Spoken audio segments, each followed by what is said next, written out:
Listen to me. Making money is easy. You're the one who's making it hard. The truth of the matter is that there is nothing easier, smoother, more delicious than gathering people. The gathering of people, selling to many versus selling to one. Oh, this is going to be a really good episode. Hey you, welcome to Build the Damn Thing, a place where myself, Tiffany Largy, and our amazing Do the Damn Thing coaches show you how to use your story to build it all. Whether it's your first 6 figures, your next layer of multiple 6 figures, or maybe you're on your way to $1 million. And if it's not that, it's the life of your dreams, where you are free, you are strong, and you are whole. First, we're going to show you how to use your story to build a strong foundation. And then next, we're going to show you how to use your story in sales and marketing to clean up the cracks. And last but not least, we're going to show you how to use your story to gather people. Because truth of the matter is that there's nothing stronger than being connected to people who just understand you as you are, where you are, so you can stop explaining yourself. I want to remind you that now that you're here, you are home, and I officially welcome you to our family. All right, let's get started.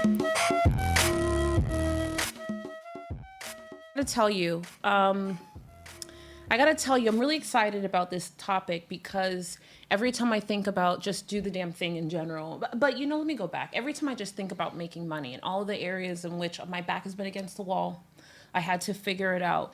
And that's in different scenarios and chapters in my life. The gathering of people has been at the center of it. So I'm crazy excited about this because I have the experts on the gathering of humans. And Matt, I want to say I've encouraged and asked. I definitely did not threaten him to come here and spend some really good time.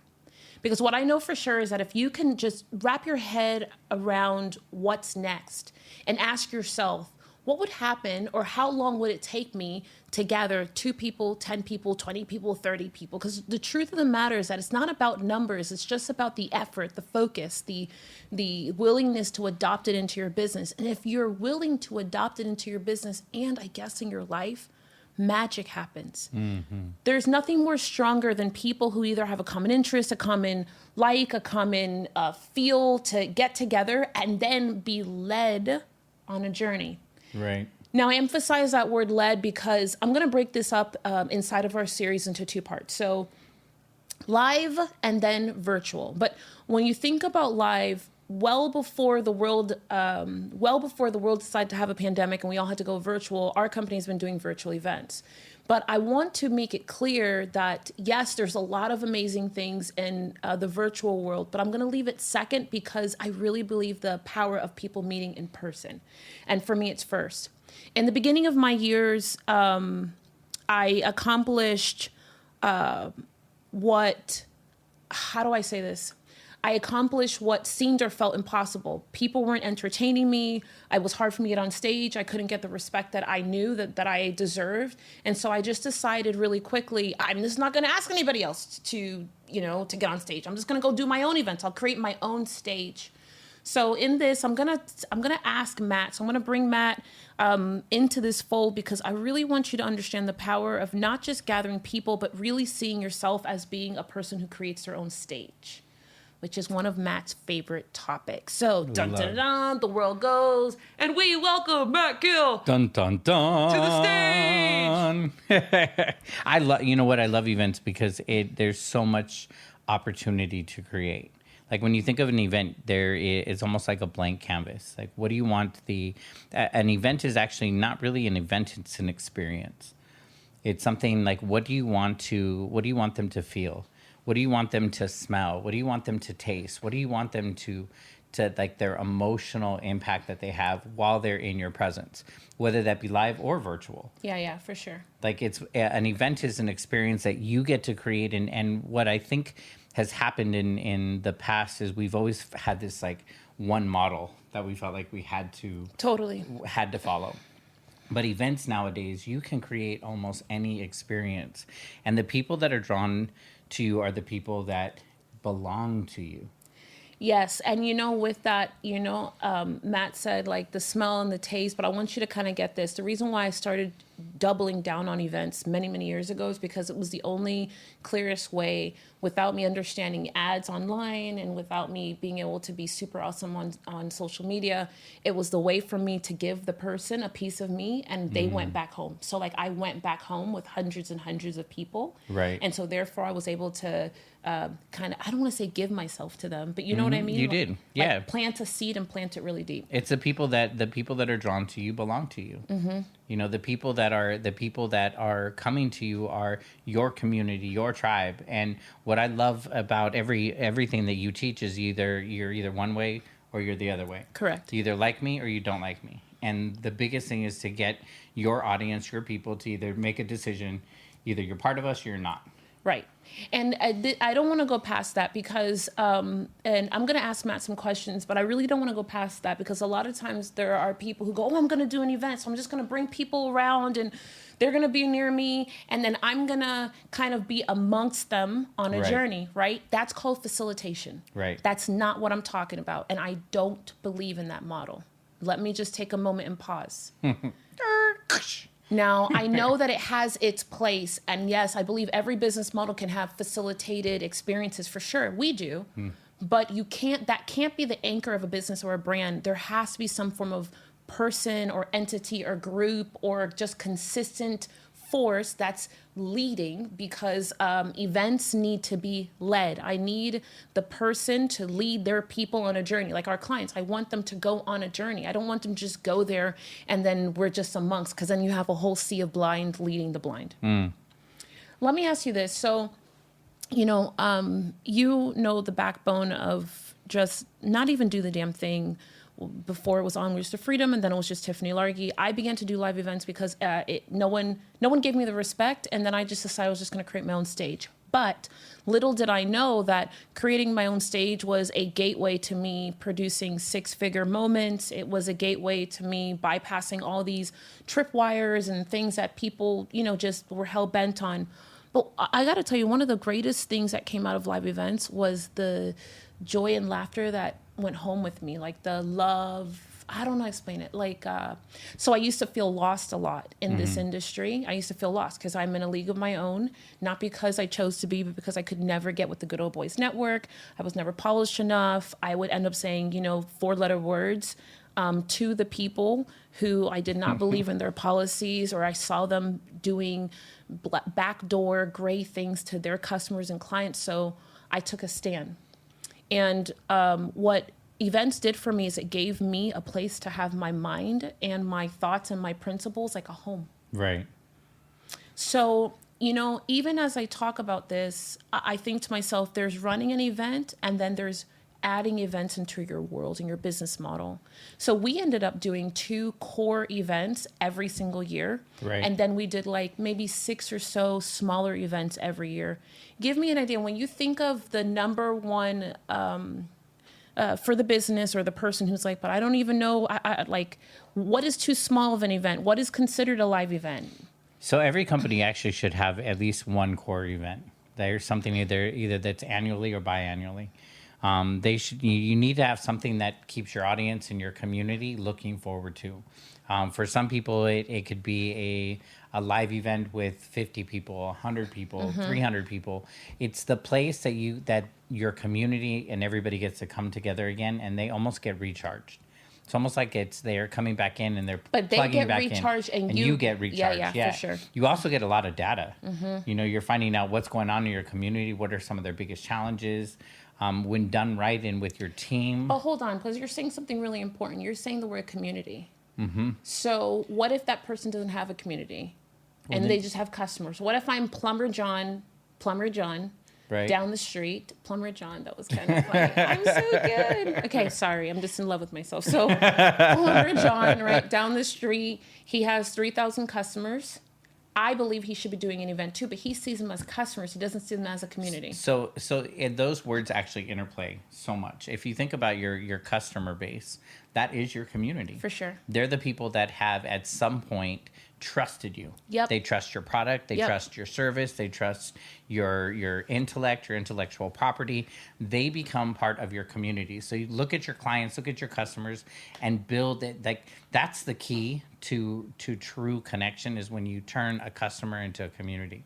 When you build, and that's in any industry. That you could be selling popcorn and you're going to have somebody that's going to go to that popcorn vendor because they feel like they're part of him. For sure. And honestly, you know, that's really what you want in general. Right. Everything you do should be in the operation of a community. Like that's at the end of the day, like that's the 911. It is how you allow yourself to be the highest price provider in your market. It's how you get to bypass trying to have a ton of people asking you for coupons and for discounts and things like that. It is how you're able to attract quality clients by thinking of those people who are purchasing, even if it's $2. Even if it's one time as a community. For me here, anybody who has bought a product from me, because before it was just little old me, and our company was actually called Tiffany Largy Business Strategies. Mm-hmm. That's how I got into the world. Then I got a little fancier. We were on Words to Freedom.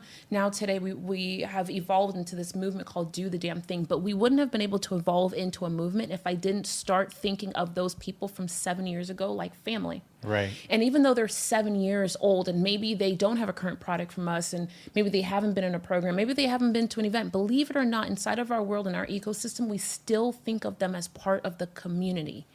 And they're a community member and they're a family member. And those people are still reaching out and consuming content via For sure. social media, YouTube, we see reading the emails. Yeah. We had a lady the other day who was telling one of our coaches who, you know, she's so awesome. I won't say her name, but you remember one of our coaches was talking in a meeting and she was like, yeah, such and such, they consume, she says she binge watches Tiffany and she consumes her for like 16 hours a day. And the truth of the matter is that she wasn't consuming brand new content. She was consuming old content. She was consuming content from 2, 3, 4 years ago, but for her it was current and it was valid. Now here's what's most important. We consider her a family member, but at that point, she hadn't really bought a product that was more than $47. She had only been to a night school. Right. You know, and in that, if you can think to yourself that your database, people who have had any form of a transaction, to Matt's point, they are a community member starting today. So you were walking us through the community and what a live event does for them. Correct. What are some of the... So there's recharging of me, recharging of them, but there's also collecting data just about what's happening in the world. Right. What are some of the ways in which you can use that data or break down that data? What are some of the things that evolve from like instantly just by doing an event without even seeing a spreadsheet? So I think you realize what are the biggest needs. You know, you think of in business, you want to find the need, solve the need. And we always talk about what problem are you solving. Correct. The biggest thing in events is you get to find out what is truly the biggest problem that they're solving. We may have an idea. You may have an idea, but it's not until you get that data that you're actually hearing from that you're like, wait a minute, oh, I didn't even think about that. And you're able to provide them because you are the expert in your field. For sure. When you hear what the challenges are, what are the things that they're facing, great. You have the solution for that, and then you get to create that. And I think the better part of it is that, man, if you really understand the problem that is being had, then you create better solutions, you create more acute solutions, and with more acute solutions, you get to solve the problem faster, you can charge more money, you can become the specialist. It's just really a doubled, tripled win kind of a thing. So really quickly, can you walk me through your top 3 favorite type of live events? Just for the average person. So obviously they're like, this industry will be good and that industry. But if you had to like generalize. So you can even start with something as like a lunch and learn. Like that's something really basic, something that's like 90 minutes, come and let's learn together. If you're going to have good food there, please invite me. Just don't have sushi.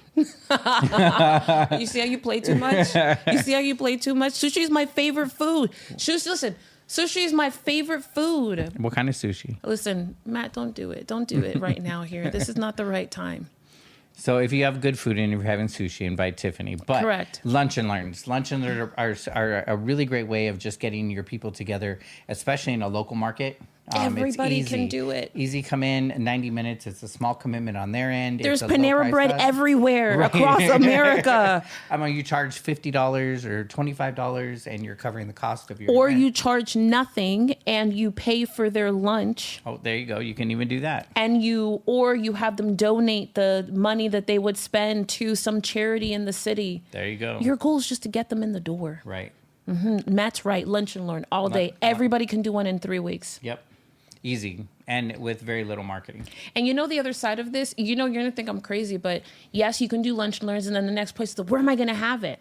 Let me tell you the easiest places. One, I've had clients who have asked friends to use our conference room. Mm-hmm. Okay. What's one? Two, if there is a community center, like apartment complexes, things like that, you can use community centers. Three, I've had people do it at their house. I had a client in Canada, no BS. Had a client in Canada, private client, and she sold really luxury, high-priced, not high-priced, but on the higher-end real estate. Right. And she was teaching other real estate agents, and she's like, well, I have an amazing house. I'll never forget her. And I looked at her, and I was like, if you say so. But what was really raw is that she was like, I have an amazing house. My kitchen is the best. Mm-hmm. I'm going to sit all 15 people around my kitchen. Right. She charged, I think it was like $200 a ticket. And put people in her living room. And at that point, this is literally during the first year of the pandemic, or right before the pandemic. And I was like, you know what? She's right. Right. Well, it almost goes back to the model that like Tupperware used to do. You used to have Tupperware parties. Avon. Yep. Come over. Millions Let's have some. of dollars. Have those little triangle Listen, sandwiches. don't you knock it. Those people driving those Cadillacs, they're not driving a pink Kia. You get what I'm saying? It's not a pink Kia for crying out loud. Right. This is a Cadillac. So, I mean, it works. It works. It works. It's worked then, and it still works now. Mm-hmm. Listen, I'll go wherever the good food is. But at the end of the day, lunch and learn, the gathering of people, that's small, right? So think to yourself, this is under 15 people. Could be under 30, but let's just say under 15. What's number two? Second type. So the next thing is more of a training, like a 1 day training. Easy to produce, easy. It doesn't require a whole lot of space. You can get like a conference room for $150 a day or $300 a day. You can go to like a WeWork-ish type place. Oh, yeah. Mm-hmm. I did my very first workshop in Raleigh, North Carolina, and I rented out like a golf club-ish type of a business place, but I didn't spend the big dollars. I got it on their off day, on their off time. Right. Okay, so that's a tip there, right? Don't do it on Saturday, Sunday. I was going to say, think about like a Monday, Tuesday, Wednesday. Those are the cheapest days to do events anywhere. Monday, Tuesday, Wednesday, around the country, especially in a city like Las Vegas. Right. Then I got like Jessica, someone's kid or daughter, I forget who, and I paid her per hour to come out and be the, hi, how you doing? Welcome to such and such and such. And she was cute as could be. She was like a button, maybe 24 years old, 23. She stood there. We had nothing to give anybody. So she handed out white paper. So I got a white pack. paper? I promise you. So you know how like hotels give you the pack of pens? Right. Listen, I laid that shit out. I laid it out like we bought it. Laid it out, got a reams of paper, and then everybody she just kind of like grabbed a little stack and handed them the paper and a pen, because then the theme was, we want you to take your own notes creatively, we don't want to bore you with worksheets. Your title, and it worked. Everybody got a thing of whatever in this. They did not have coffee. I had water that I had to beg them for, the kind of pour.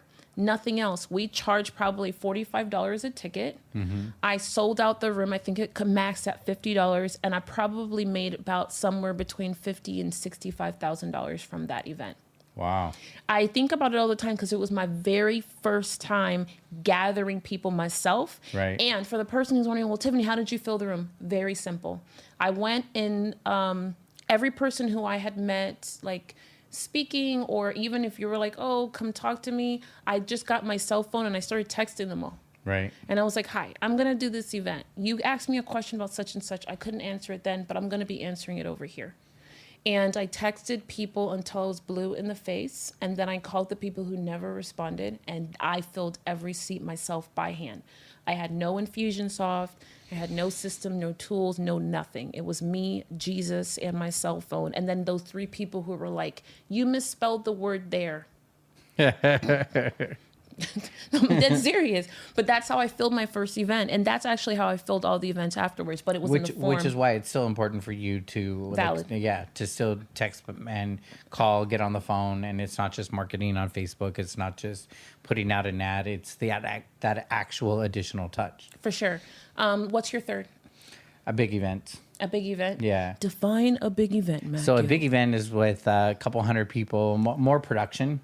So think of a bigger stage. What's the word production mean? Ooh, production. Now we're getting the fun stuff. Production meaning more like there's lights, there's cameras, there's a microphone. It's more of you have an agenda that's more of has some form of an entertainment but aspect. You could do a 3-day event without big production, right? I know Matt is like anti. You can. You see him, he's like, womp, hold on, womp. I got to tap the braids. Womp, Hold on. womp, womp. No, I mean, But you really can. And really, it's the gathering of the people. It's really about your content. What's the experience that you're going to do? You don't need the bells and whistles.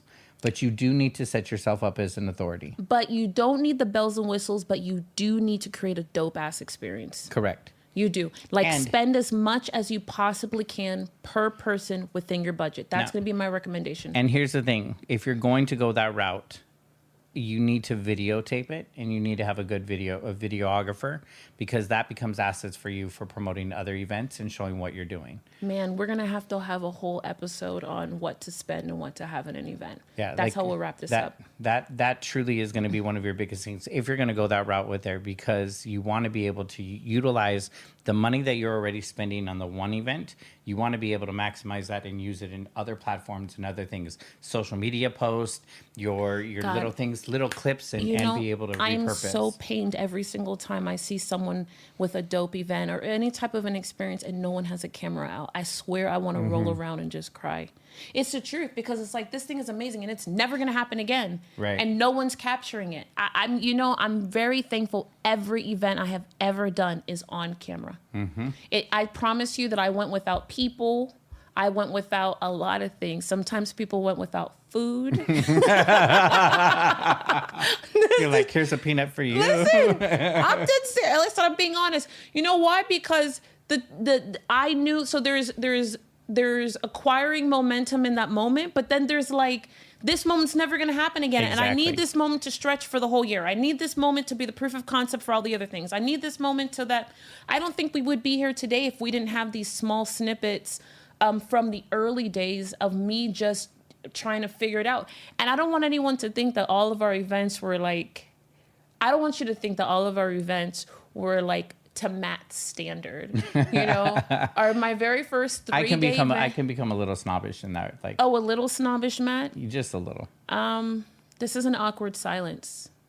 Let's experience it together. So I don't show Matt any of the pictures because Matt is always non-cognizant of dollars that have to be spent around. He doesn't realize that there are costs to request a lot of times, because he's like, oh, we should have this. You know what? Because I grew up thinking that if we needed more money, we'll make more money. Great. What do we need to do? We need to get another client. Great. We need to do this. You always say, sell the couch. If that's the case, I don't have any more couches. Right. But yes, correct. So my 3-day events, just think that each and every event, the reason why you distinguish between the two, because it really just depends on what you're going to be selling on the back end. Right. The price point, the higher the price point, the longer time the person needs to be in front of you. You cannot try and sell your $10,000 package and you're seeing them for 22 minutes. Now, there are some people who can accomplish that. That is not my recommendation. 9 out of 10 times when I hear someone go, oh, but there's this organization and they show you how to do it in 2 hours and such and such and such. 9 out of 10 times you end up with something really, really serious. You end up with people who buy, but they're not satisfied, and who live in buyer's remorse land. Mm-hmm. There is nothing worse than getting someone to sign a contract. I don't care if it's $5, $5,000, $50,000.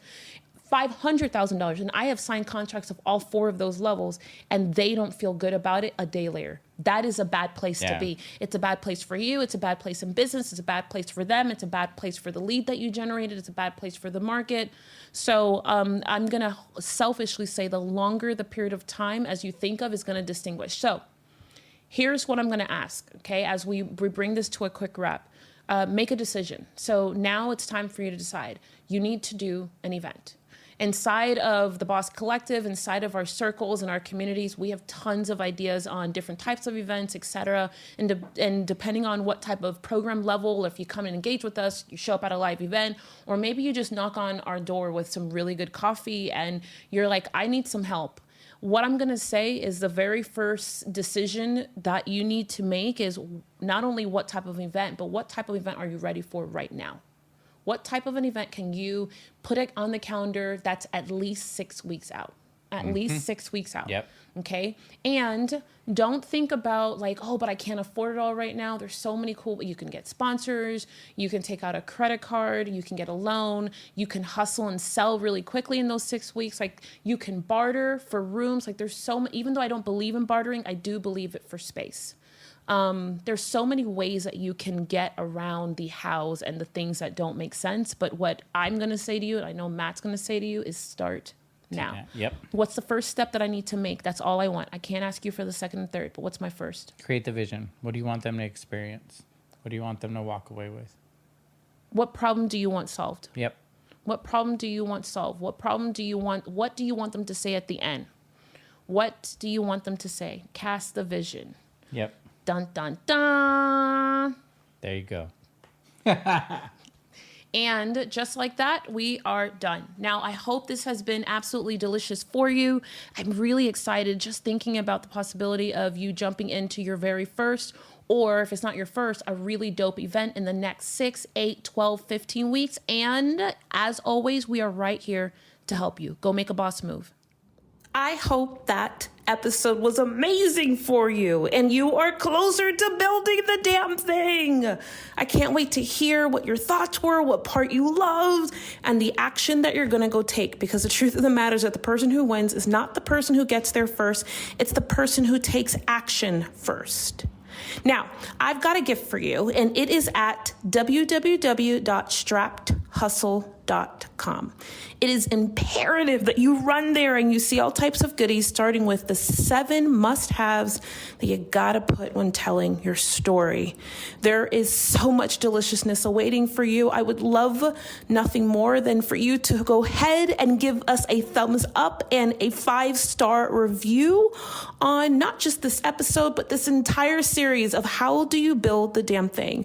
Like always, if there's anything that we can do to make your week, day, or month better, please let us know. And more importantly, I can't wait to see you live, whether it's at Do the Damn Thing Live or in one of our communities, or maybe you're just hanging out with us on social media. What I know to be true is that I am meant to connect with you somewhere, and I can't wait for that day to happen. And more importantly, I can't wait to see what you build.